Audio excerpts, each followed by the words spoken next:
de algum aviso, recado? Não? Ok? Vamos avançar então.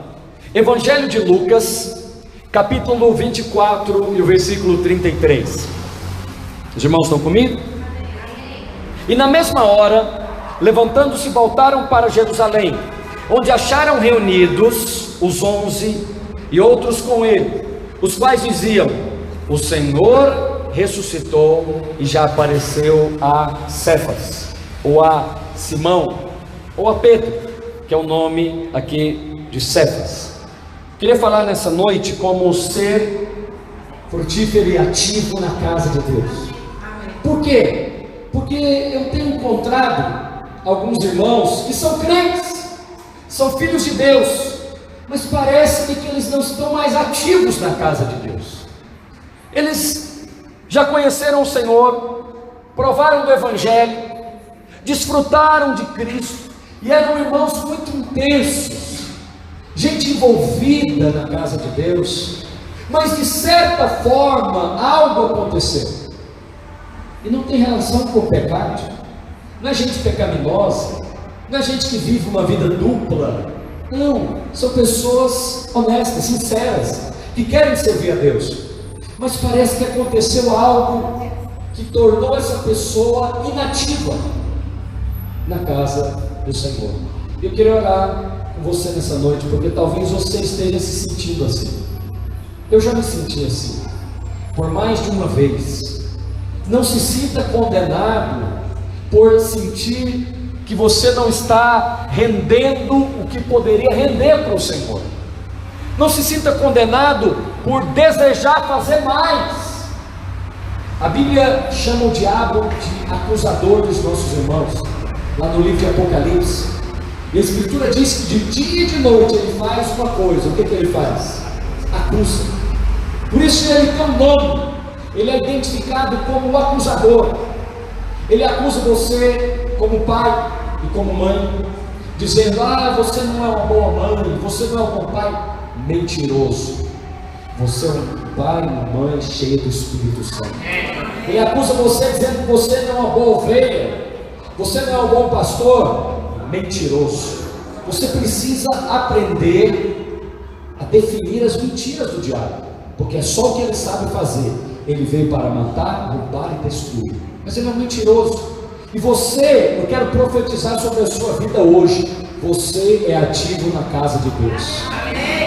Meus irmãos, nós estamos aqui em uma segunda reunião de uma nova igreja, e falando de recomeçar, há 13 anos atrás, esse jovem aqui estava comigo. Nós começamos uma célula lá na casa da mãe aqui da Adriana e Raquel. Nem foi eu, foi o pastor Rogério, eu estava em Goiânia.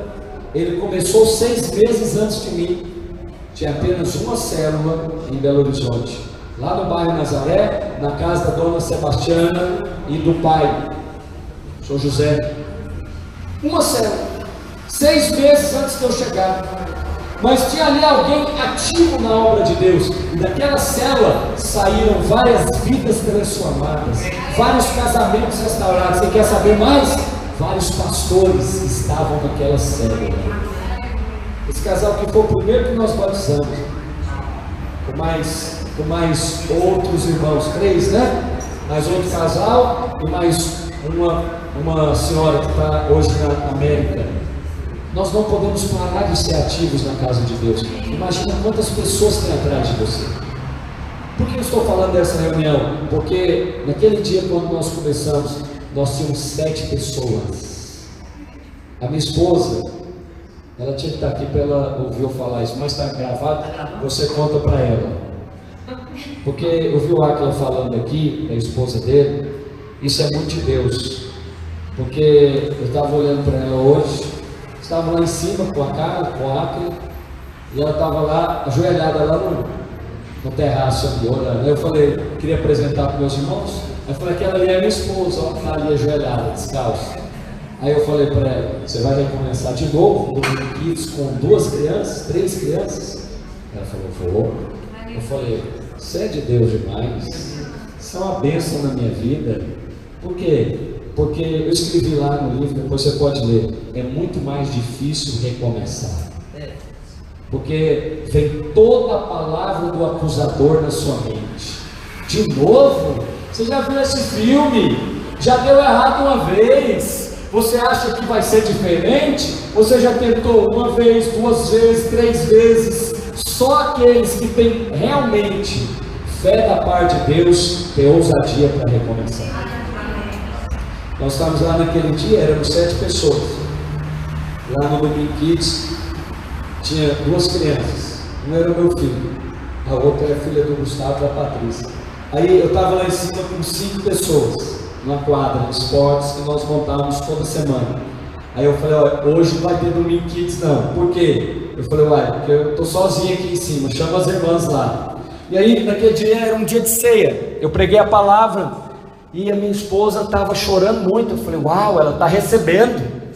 Aí eu cheguei em casa, nós estávamos compartilhando, eu estava feliz, porque quando você percebe que Deus está tornando você ativo na casa de Deus, não importa a quantidade de pessoas, você sabe que está sendo usado nas mãos do Senhor. Aí nós estávamos compartilhando em casa, eu perguntei, você recebeu? Você estava chorando? É porque você estava recebendo? Eu falei, não, chama desespero. Aí eu falei, aleluia. Eu falei, desespero? Ela é claro, desespero. Eu falei, mas persevera, mulher, você vai ver a glória de Deus. Mas olha só, nós estamos aqui na mesma segunda reunião, mas nós não temos mais 5 pessoas, nós não temos mais irmãos neófitos, nós estamos aqui cercados de líderes poderosos na casa de Deus, gente ativa e frutífera. Quando Deus reúne gente ativa e frutífera, só pode ser que Ele está planejando uma explosão, só pode ser que Ele está planejando algo glorioso. Mas tem um detalhe que eu queria falar com você: como ser ativo e frutífero na casa de Deus. Antes eu achava que para ser frutífero eu tinha que me esforçar muito, e aí eu fazia planos de leitura bíblica, eu falava, vou ler a Bíblia 3 vezes esse ano. Quem disse que eu consegui? Acho que eu não estou sozinho nesse time, né? E aí eu falava, não, para eu frutificar mesmo, eu preciso jejuar mais, eu preciso orar mais. E aí eu fazia projetos de jejum e de oração, até conseguia. Mas essa é uma visão de alguém que está colocando todo o esforço em si próprio, e não na graça de Deus.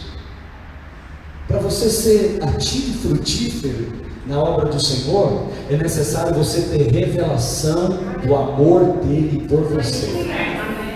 Sabe que eu descobri quando nós falamos, né? Ah, o irmão está no primeiro amor. Quantos já ouviram essa expressão? Ah, o irmão está assim porque está no primeiro amor. O primeiro amor é qual amor? Será que o primeiro amor é aquele amor do recém-convertido que está todo envolvido ali e ativado? Ora, então esse amor deveria aumentar com o passar dos anos, não é verdade?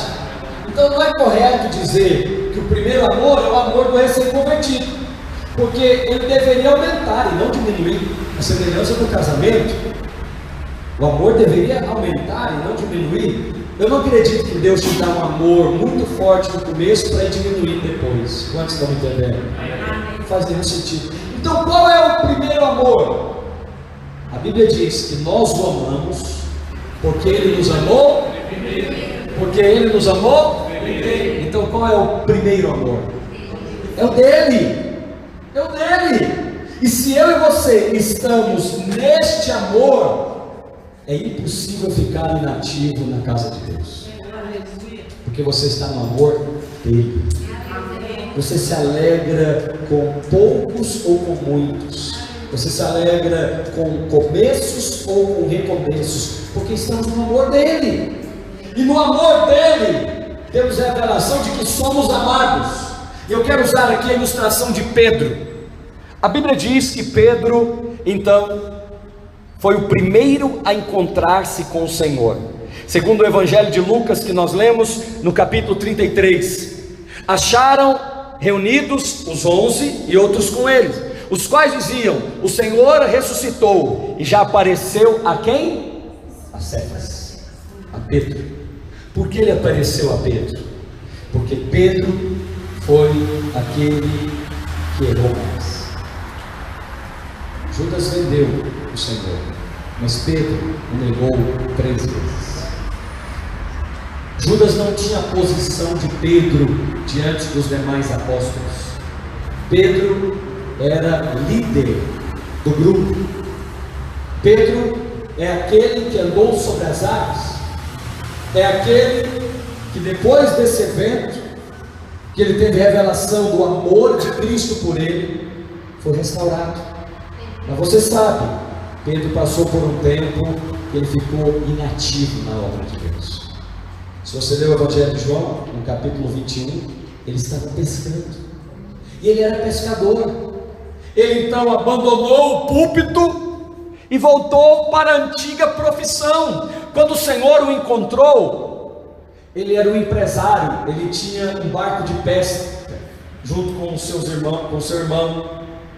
E aí o Senhor falou: doravante vos farei a partir de hoje pescador de homens. Então o Senhor deu a Pedro uma nova profissão. Ele se tornou um apóstolo, um evangelista, um ganhador de almas. Mas Pedro errou, Pedro falhou e se tornou alguém inativo, desanimado. Não vou mexer com a obra de Deus, não. Eu não vou mexer com célula, não. Esse negócio de plantar igreja não funciona, é tudo igual. Colocou tudo no mesmo pacote. Não, pastor, é tudo igual, igreja é tudo igual, célula. Olha, eu não jogo pedra em ninguém que tem ou já teve esse sentimento, porque Pedro teve. O homem andava com Jesus, irmão, não andava com pastor de igreja, não. Ele andava com o próprio Deus. Ele viu milagres que nós só lemos hoje na Bíblia ou nos livros. Ele respirava palavras do Senhor Jesus, e ainda assim ele desistiu. Ele falou: vou pescar, vou mexer com a minha profissão, não vou mexer com esse trem de ministério, não, Lucas. Esse negócio de banda, CD, não vou mexer com isso, não. Isso não dá certo, isso não dá futuro. Tem alguém aí ou eu estou sozinho aqui hoje? Pastor, o que você quer dizer com isso? Eu quero dizer que Pedro afundou, Pedro falhou. E agora? E agora vamos bater nas costas do outro, falar: eu te entendo, é assim mesmo, é tudo igual, é mesma coisa. Aí alguém que fica cheio desse sentimento, ele se enche de justiça própria, se enche de justiça própria e diz: o fulano errou comigo, o ciclano errou comigo, não me deram oportunidade. Deixa eu falar uma coisa para você hoje, em nome de Jesus Cristo: a sua vida é dirigida pelo Senhor. Você não está nas mãos de homem algum ou instituição alguma. Você é de Deus, e tudo na sua vida coopera para o seu bem. Não, pastor, não é possível.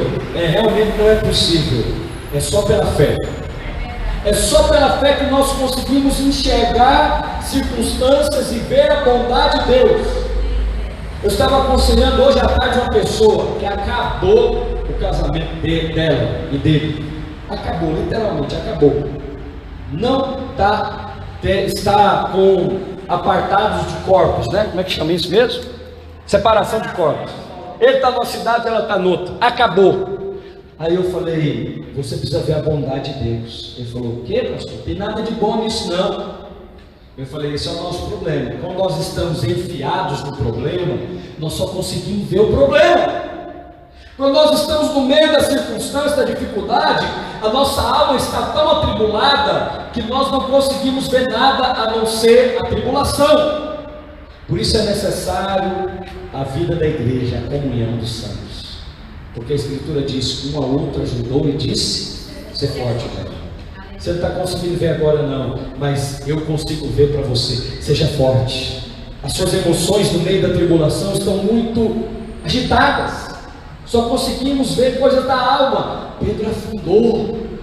Pedro falou: o Senhor prometeu um tanto de coisa, não cumpriu nada. já é hoje o terceiro dia, já é hoje o quinto dia, e dizem aí que ele apareceu, mas eu mesmo não o vi. A Escritura diz que quando Pedro negou Jesus 3 vezes, o que Jesus fez com ele? Só olhou para Pedro. Quando Jesus olhou para Pedro, aconteceu algo dentro daquele homem. A Bíblia diz que ele chorou amargamente e se arrependeu, mas isso não mudou a vida dele. Ele continuou inativo, ele foi pescar.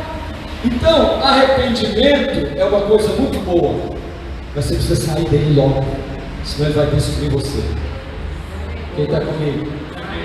Você não tem que ficar se arrependendo o dia todo, o dia inteiro, o mês inteiro, a semana inteira, o ano inteiro. É porque deu errado mesmo. É porque eu fracassei mesmo. Você não fracassou sozinho, não. As Escrituras mostram muitas pessoas que fracassaram. Pedro fracassou, eu fracassei. Não temos que ficar lembrando o nosso fracasso, temos que lembrar da vitória dele na cruz. Pedro olhou para Jesus, Jesus olhou para Pedro e ele percebeu o amor de Jesus e depois chorou amargamente, mas isso não fez Pedro levantar, porque a Escritura diz que a fé vem pelo e ouvir o quê? Muito bem, você está aqui, está vendo a necessidade de estarmos aí aprendendo a palavra de Cristo. Então não existe fé calado, Lucas. Por isso que nós temos que congregar, participar de culto, porque há um poder na pregação da palavra. Jesus olhou para Pedro, ele foi perdoado, mas ele só foi restaurado quando Jesus apareceu para ele. Não sabemos o que eles conversaram, mas ele apareceu para Pedro em primeiro lugar. Eles conversaram, e porque eles conversaram, Jesus liberou a palavra para Pedro, aí ele foi restaurado. Quantos estão me entendendo? Não foque a sua vida cristã no arrependimento, porque arrependimento não gera fé, só a palavra de Cristo gera fé. Fé para recomeçar, fé para restaurar, fé para levantar de novo. Então, como ser ativo e frutífero na casa de Deus, é quando você tem revelação do amor dele por você. O texto diz, quero ler um outro texto com você, o texto aqui de João, capítulo 20 e versículo 26, diz que ele apareceu aos discípulos, e os discípulos não pescaram nada a noite inteira. O Senhor apareceu no Evangelho de João, capítulo 20, versículo 26 em diante, e o texto diz que eles pescaram a noite inteira, mas não pegaram nada. Pedro então fala algo para Jesus. Quando a primeira vez o Senhor apareceu para Pedro, Pedro falou: afasta-te de mim, porque eu sou pecador. Eu não sou digno, eu sou pecador. Porque Pedro não tinha revelação do amor de Deus, ele tinha revelação só da santidade de Deus. Esse sujeito é santo e eu sou pecador. Moral da história: santidade não te aproxima, santidade te afasta. O amor é que aproxima. Santidade é para gerar temor, mas se você só tem revelação da santidade, você nunca vai se aproximar. O que aproxima? O que restaura? O que nos torna ativos? É a santidade de Deus? Não, é o amor dele, dizendo: dá para fazer de novo, dá para recomeçar, dá para restaurar. Muito bem, tem jeito mesmo. Mas o que faz você sentir a fé para ser ativo? Não é a santidade. Lembra o que estava escrito na testa do sacerdote, do sumo sacerdote, na mitra? Ele tinha aqui um diadema, na testa escrito o que? Santidade ao Senhor. A lei escreve santidade ao Senhor, mas a graça escreve na areia: vá e não peques mais. A lei mostra na testa a santidade, mas a graça mostra em Cristo a redenção do seu sangue.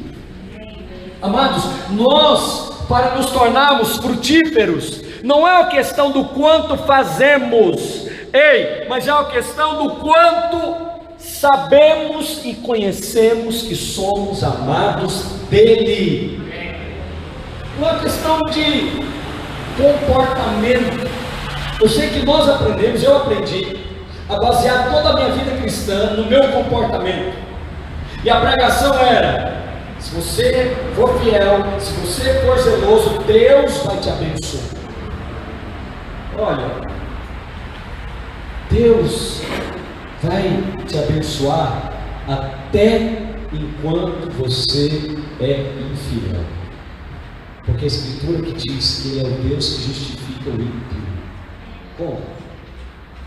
Porque o ímpio não tem nada de bom para lhe oferecer, mas o amor dele é tão grande, tão incomensurável, que o amor dele justifica até o ímpio, quanto mais você que é justo. Ah, pastor, então não vale a pena ser fiel? Vale muito a pena ser fiel, porque ele voltará para buscar os fiéis. Ele vem para arrebatar os vencedores. Ele vem para buscar aqueles fiéis.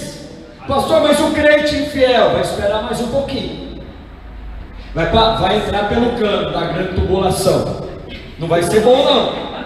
Então vale a pena ser fiel. Quantos estão me entendendo?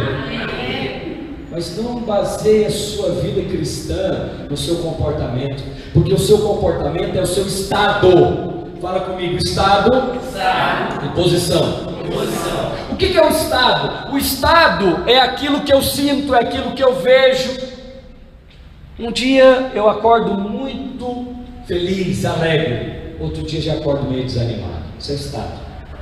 Um dia eu me sinto abençoado, porque todas as circunstâncias ao meu derredor estão bem. Estou bem financeiramente, estou bem com a minha família, estou bem com os irmãos. Aí qual que é o meu estado? Muito bom. Outro exemplo de estado: você é abençoado, você foi promovido, seu emprego está bem, você tem uma boa família, está sendo abençoado. Logo, então o meu estado está alegre. Agora, e quando tudo isso muda? Significa que você está amaldiçoado? Significa que você está fora da bênção? Significa que o seu comportamento não está sendo aprovado? É assim, meus irmãos? Porque os apóstolos que estão na sua Bíblia escreveram muitas vezes. Um deles, chamado Paulo, escreveu: aprendi a viver contente em toda e qualquer situação. Tanto sei estar na abundância quanto na escassez. Ele não está brincando de escrever palavra bonita. Escassez é escassez de verdade. Ele falou: na voragem do mar, 3 dias e 3 noites, agarrado a tábua, no mar, 3 noites, 3 dias. O sujeito, presta atenção, se você acha que estado é sinônimo de bênção, então sua vida cristã pode ficar muito complicada. Você não tem revelação de que na verdade nós estamos na posição. Por que somos frutíferos? Porque temos revelação da posição. Eu estou em Cristo. Eu sou filho amado de Deus. Eu sei do temor, eu sei da santidade, mas eu estou mesmo aqui, é na posição da filiação. Alguém está comigo? A lei revela a santidade de Deus, mas a graça revela o seu amor. Então, o apóstolo Paulo, certa ocasião, quando foi preso, olha para você ver, foi preso. Como que você pode ver a bondade de Deus num negócio desse? Acabou de ser preso, aí você prega para o irmão: não, irmão, Deus é bom, Ele vai te mostrar a bondade. O quê? O apóstolo Paulo foi preso, e ao ser preso, a bondade de Deus estava cercando o apóstolo, e ele foi enviado então para Roma. Por quê? Porque ele tinha que pregar para os romanos. Ninguém tinha chegado lá, nem o apóstolo tinha ido a Roma, mas ele foi enviado por Deus, ainda que algemado. Mas olha só o que aconteceu. Quando ele foi enviado, preso, fala comigo, preso. Qualquer um já falava: é amaldiçoado. Esse pastor, está vendo? Olha aí, com certeza ele estava roubando a igreja, ele estava prostituindo. Olha o que tem aí com ele, preso. preso é muito ruim, credo, Deus o livre. Aí Deus está castigando ele. É a mão de Deus que está pesando. E aí ele preso vai no navio. O navio naufraga. Estava ruim, mas agora parece que piorou. Aí o navio naufraga. Ao naufragar o navio, a bondade de Deus está te cercando. Quantos estão entendendo? Ele vai dar em uma ilha chamada Malta, né? Olha a bondade de Deus cercando. O sujeito está preso, o navio que ele está viajando afunda, e quando chega na ilha ele pensa: aleluia, agora eu estou bem. Uma serpente, uma víbora, pica o sujeito. Aí o povo fala: não, esse aí, esse está amaldiçoado. Quando os bárbaros da ilha viram isso, falam: esse está amaldiçoado, porque a justiça não deixa viver. Olha a conclusão deles. Olha para você ver, o sujeito preso, estava ruim. Aí, né, o camburão dele afundou, já era para morrer. Então vamos matar essa praga. Não morreu. Chegou na ilha, uma víbora pega ele. Não, acabou. Isso aí está amaldiçoado na última categoria. Ei, alguém aqui consegue ver a bondade de Deus? Consegue nada. Consegue nada. Você consegue porque está escrito hoje. Mas e quando somos conosco, meus irmãos? Já vou terminar. Quando é conosco a coisa? Porque se você baseia o amor de Deus, quando as coisas dão certo, Paulo tinha um problema, porque para ele deu tudo errado. Mas só quem estava do lado de fora, porque ao ser preso, ele falou em Atos 20, 24: em nada tenho minha vida preciosa a mim mesmo, contanto que anuncio o Evangelho. Não importa se estava preso em cadeias, do lado de fora, quem olhasse para ele, esse pastor não está abençoado não, o ministério dele está rompendo, não está dando certo, quem anda com ele vai preso, ele mesmo está indo preso, eu não vou andar com esse cara não, do lado de fora. Mas ele mesmo, ele estava no estado ou na posição? Eu estou em Cristo. Ele escreveu: todas as coisas cooperam para o bem daqueles que amam a Deus e que são chamados segundo o seu propósito. Eu estou no propósito de Deus, ainda que eu não estou vendo agora, tudo vai cooperar para o meu favor. Aí quando a víbora pega ele, ó, pôs lá no fogo e tirou a víbora. Por quê? Ainda que uma víbora venha para pegar você, isso vai cooperar com o propósito. Porque a víbora pegou, os bárbaros viram, qual foi a conclusão dele? Em poucas horas já morreu. Não morreu. E aí agora, aquele que eles achavam que era amaldiçoado, qual foi a conclusão dos bárbaros? É um Deus. São deuses. Olha como é que o ímpio é louco. 5 segundos atrás estava achando que o sujeito, né, a justiça não deixa viver, está amaldiçoado. Aí saiu da maldição, virou Deus agora. Olha como é que é louco o ímpio.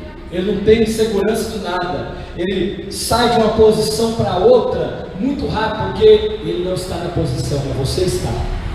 Ainda que as circunstâncias ao redor sejam totalmente desfavoráveis, eu estou na posição em Cristo Jesus. Então vou terminar falando para você 2 coisas para ser ativo e frutífero da casa de Deus. Você precisa ter revelação do amor dele, como Pedro teve. E porque Pedro teve revelação do amor, ele foi restaurado. Pedro não foi restaurado no dia que Jesus olhou para ele e liberou o perdão. Esse dia ele chorou amargamente, mas depois ele voltou a pescar. Sabe o dia que Pedro foi restaurado? Quando Jesus apareceu e conversou com ele.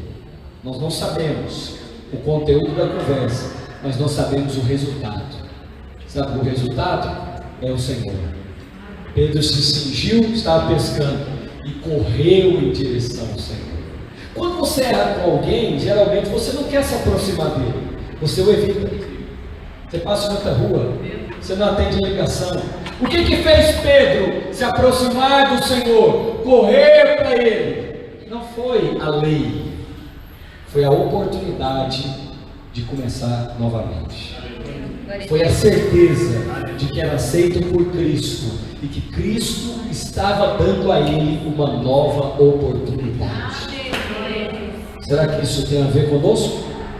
Será que isso se parece com a nossa história? Fique de pé onde você está. Vamos celebrar o Senhor. Vamos invocar o nome do Senhor nessa noite. E vamos dizer uma coisa para Ele, meus amados: eu quero ser frutífero e ativo na casa de Deus. Pastor, o que eu tenho que fazer? Você tem que ficar consciente do perdão. Você está perdoado. Você é amado de Deus. Não fica consciente do erro. Não fica martelando o erro. Não fica fazendo análises dia e noite. O que foi que eu errei que não deu certo? Será que foi aquilo? Foi aquela pessoa? Foi aquele outro? Ei, a página virou. Agora é tempo de recomeçar. Ah, pastor, mas você sabe, eu sou fraco. Não estamos baseados no que eu sou. Estamos baseados no que Ele é, no que Cristo fez. Eu queria te dar liberdade para andar por esse salão, orar, ministrar ao Senhor, se ajoelhar, ficar de pé, enquanto nós cantamos um cântico. Fala com Ele: Senhor, eu quero ser ativo e frutífero na casa de Deus. Você está numa obra que está recomeçando. Estamos aqui no novo tempo da parte de Deus, e você faz parte. Vamos ministrar ao Senhor. De um amor perfeito, perdão e compaixão. Necessitam de graça e esperança, de um Deus que salva. Aleluia!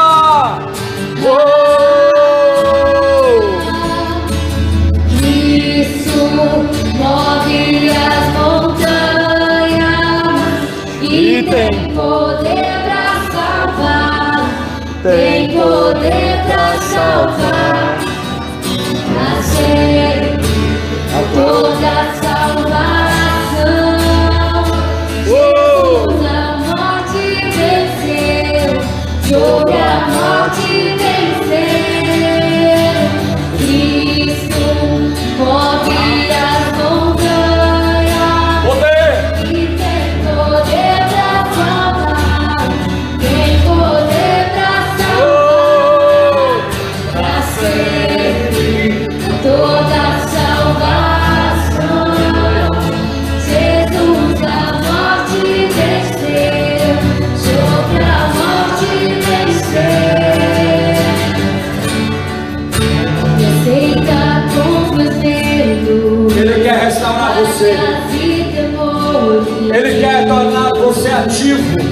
Enche viver Ativa no Senhor. minha vida pra seguir teus passos. Ele quer restaurar a sua frutificação. De me Chegou a hora de frutificar, nega!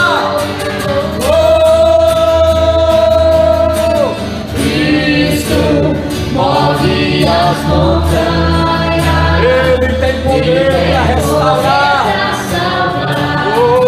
tem poder pra salvar, Para sempre. pra sempre, toda salvação. Jesus venceu. Jesus a morte venceu, sobre a morte venceu. Amados, deixa eu falar uma coisa para os irmãos, com todo amor e carinho. Quanto mais consciente do perdão, mais frutífero você será. Quanto mais consciente de que Ele não está na base com você do comportamento, mas Ele está na base do sangue, mais ativado você será na casa de Deus. Mais fé você tem para conquista, para ousadia, para pregar o Evangelho, para se levantar, para testemunhar de Cristo. Não adianta meditar no pecado. Deus encerrou o pecado na carne. A sua carne e a minha carne não serão transformadas. Ela precisa ser glorificada. Então não adianta meditar no pecado. Meditar no pecado só faz você afundar nele.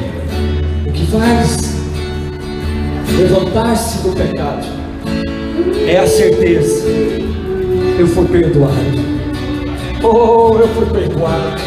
O seu sangue me lavou. Ele me aceita. Ele me redimiu. Ele me conquistou. Quanto mais você tiver revelação do sangue, mais ativo você será na casa de Deus. Quanto mais revelação do perdão que Ele nos deu, mais frutíferos seremos, porque nos colocaremos na posição e não no estádio. Há mais um som aqui nessa noite para se liberar. Vamos ministrar o Senhor. Continue. Oh!